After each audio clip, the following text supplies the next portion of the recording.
नमस्कार, आप देख रहे हैं वैश्व व्यापार न्यूज चैनल। मेरी यानी विनीता के साथ ये नजर डालते हैं आज की हमारी स्पेशल रिपोर्ट पर। राष्ट्रीय राजधानी दिल्ली में बारिश से ठिठुरन बढ़ गई है। शुक्रवार सुबह से ही शुरू हुई बारिश का सिलसिला देर रात तक जारी रहा। इससे कई इलाकों में जल भराव के कारण लोगों को परेशान भी होना पड़ा। मौसम विभाग के मुताबिक शाम 5:30 बजे तक दिल्ली में 42.8 मिलीमीटर बारिश रिकॉर्ड की गई। साल 1923 के बाद दिसंबर में इतनी ज्यादा बारिश पांचवी बार दर्ज की गई है। दिसंबर 2019 को 33.5 मिलीमीटर बारिश दर्ज हुई थी। मौसम विभाग के मुताबिक राजधानी में सुबह मध्यम से तेज स्तर की बारिश हुई। इससे न्यूनतम तापमान 11 डिग्री सेल्सियस दर्ज किया गया, जो सामान्य से 4 डिग्री अधिक है। लेकिन अधिकतम तापमान सामान्य से 6 डिग्री कम यानी 14.6 डिग्री रहा। इसमें 24 घंटे में 9.5 डिग्री की गिरावट आई।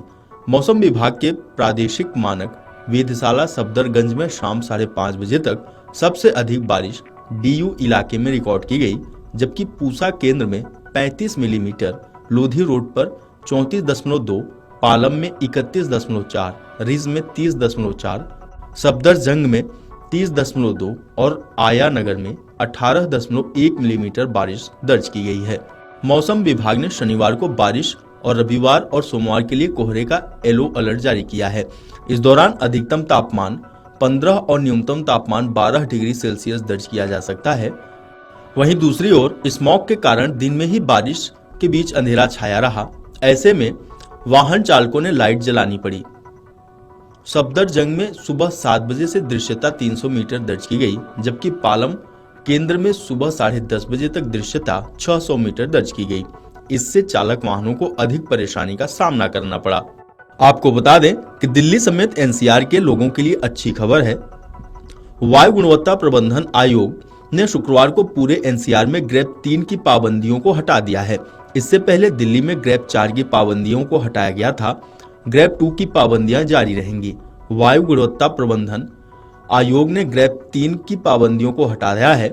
इससे दिल्ली और आसपास के क्षेत्रों में BS3 पेट्रोल और BS4 डीजल वाहन चल सकेंगे। साथ ही निर्माण संबंधित कार्यों में ढील मिलेगी।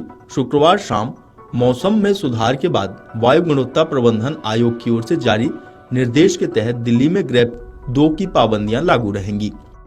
अगर AQI 350 से ऊपर जाता है तो फिर से ग्रेप 3 लागू होगा। ग्रेप 2 में पाबंदियों के अनुसार डीजल जनरेटर बंद रहेंगे। पार्किंग फीस को बढ़ाकर निजी वाहनों का इस्तेमाल घटाया जाएगा। CNG ई बसें, मेट्रो सर्विस में इजाफा होगा। अपार्टमेंट्स में सिक्योरिटी गार्ड्स को हीटर दिए जाएंगे। राजधानी में दिन भर बारिश के बावजूद वायु गुणवत्ता में सुधार नहीं हुआ। शुक्रवार को लोगों ने बेहद खराब हवा में सांस ली। दिल्ली का वायु गुणवत्ता सूचकांक 353 दर्ज किया गया। भारतीय उष्णदेशीय मौसम विज्ञान संस्थान के अनुसार हवाएं विभिन्न दिशा की ओर चली। इस दौरान हवा की गति 8 किलोमीटर प्रति घंटे से कम रही, जो शाम को 4 किलोमीटर प्रति घंटे की गति से चली। ऐसे में लोगों को प्रदूषित हवा से राहत नहीं मिली। इस दौरान नेहरू नगर, ओखला फेज 2, सीरी फोर्ट में हवा गंभीर श्रेणी में रही। साथ ही रोहिणी, जहांगीरपुरी, आनंद विहार, बवाना समेत 28 इलाकों में AQI बेहद खराब श्रेणी में दर्ज किया गया। चांदनी चौक, DTU और द्वारका में हवा खराब और केवल दिलशाद गार्डन में वायु गुणवत्ता मध्यम श्रेणी में रही। वहीं दूसरी ओर देश के पहाड़ी इलाकों में बर्फबारी के साथ मैदानी इलाकों में बारिश हो रही है। शुक्रवार को जम्मू कश्मीर के श्रीनगर, गांदरबल, अनंतनाग, कुलगाम, शोपियां और पुलवामा के मैदानी इलाकों में इस सीजन की पहली बर्फबारी हुई। इसके चलते श्रीनगर लेह हाईवे और मुगल रोड को बंद कर दिया गया। जम्मू कश्मीर नेशनल हाईवे पर ट्रैफिक प्रभावित हुआ, जिससे लगभग 2000 वाहन फंस गए। खराब मौसम के कारण शुक्रवार को श्रीनगर इंटरनेशनल एयरपोर्ट पर शाम की 5 उड़ान रद्द कर दी गई। एयरपोर्ट अधिकारियों के मुताबिक और भी फ्लाइट रद्द होने की संभावना है। रिपोर्ट पसंद आई होगी। इस तरह की खबरों से जुड़े रहने के लिए हमारे YouTube चैनल को सब्सक्राइब कर वीडियो को लाइक जरूर करें।